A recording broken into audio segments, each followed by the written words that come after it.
E aí pessoal, beleza? Hoje, 2 minutos de química, a gente vai fazer o vídeo parte 4 da fase de eletroquímica. Hoje nós vamos falar um pouco sobre eletrólise. E para poder falar sobre eletrólise é interessante que vocês tenham alguns conhecimentos prévios, né? Afinal, esse é o vídeo parte 4. Então, vamos começar aqui falando sobre a definição de eletrólise mesmo. Anteriormente, nós falamos sobre a definição de pilhas ou reações galvânicas, que é quando a gente tem uma reação química que, por meio dela, podemos produzir energia elétrica. Pois bem, agora a gente vai fazer o contrário. Nós vamos pensar que, por meio da energia elétrica, a gente pode criar uma reação química ou forçar ela a acontecer. Isso são processos de eletrólise. Bom, para um total entendimento desse vídeo, recomendo que vocês assistam o vídeo de Eletroquímica parte 1, que são definições e termos, Eletroquímica parte 2, pilhas e baterias, e quem quiser aprofundar um pouco mais, né, assistir o vídeo de Eletroquímica parte 3, que é justamente quando a gente fala da parte de diferença de potencial em pilhas, e mais também se aplica nesse caso da eletrólise. Afinal, nós temos que aplicar algum potencial nesse sistema. Bom, os requisitos mínimos para uma eletrólise são: nós precisamos de um eletrólito, que no meio vai ser um meio que possui substâncias eletroativas, substâncias que podem vir a participar da reação. Vamos precisar de 2 eletrodos, nesse caso eles podem ser iguais. Temos que aplicar um potencial elétrico que seja no mínimo o potencial da reação.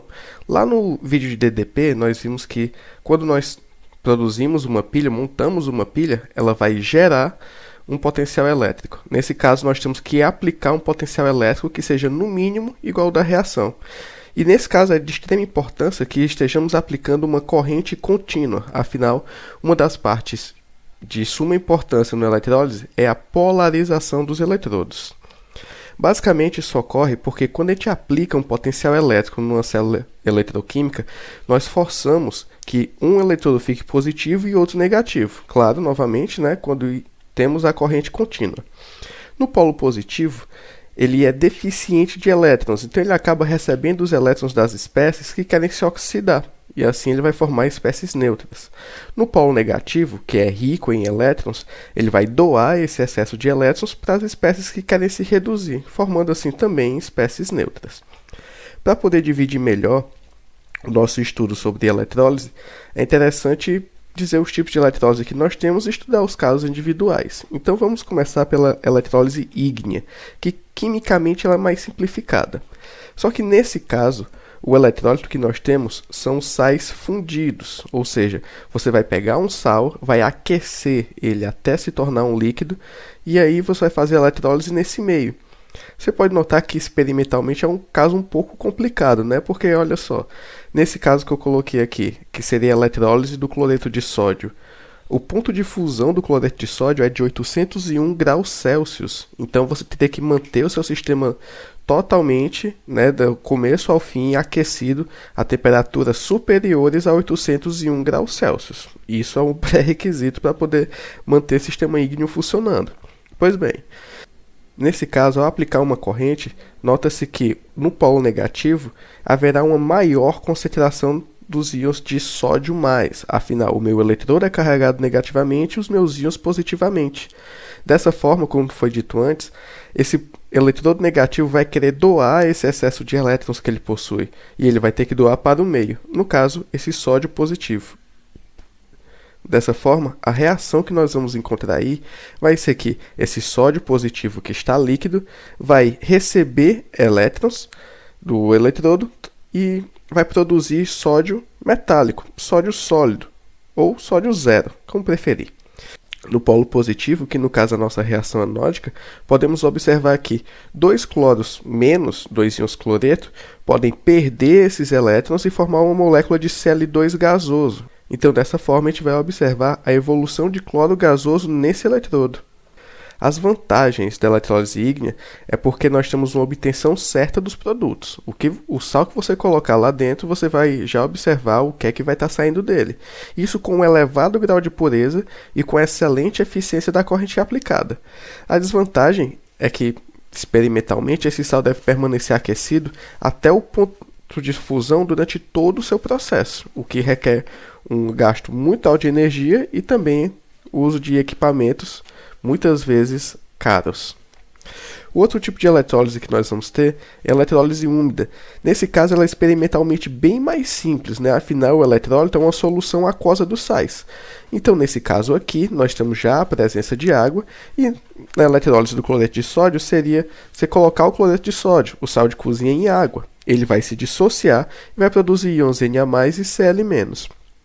Quando nós aplicamos corrente nesse sistema, o nosso polo negativo, nós vamos observar a reação catódica.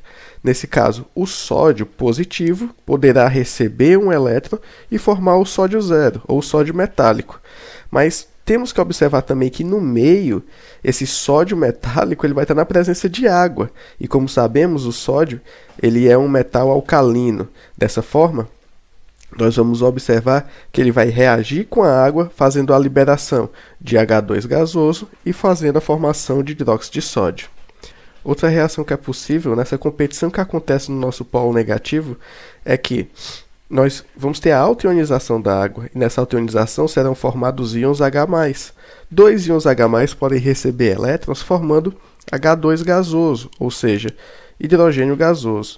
Note que existe mais do que uma reação possível no polo negativo, o que faz com que a eficiência do processo seja diminuída. No polo positivo, nós vamos ter a reação anódica, e nesse caso aqui, podemos observar a reação onde dois cloros menos, ou dois cloretos na forma aquosa, podem liberar esses dois elétrons e produzir cloro na sua forma gasosa.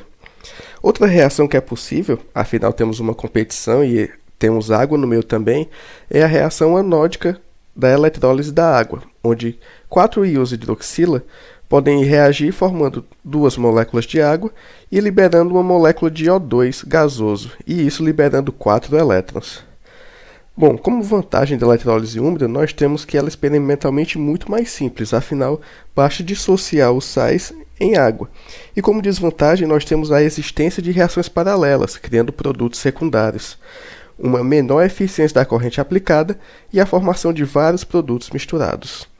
Bom, eu coloquei também aqui um resumão direto da eletrólise, onde podemos ver que, basicamente, na eletrólise nós temos um consumo de corrente elétrica, o cátodo, nesse caso, é o polo negativo, onde acontece a redução.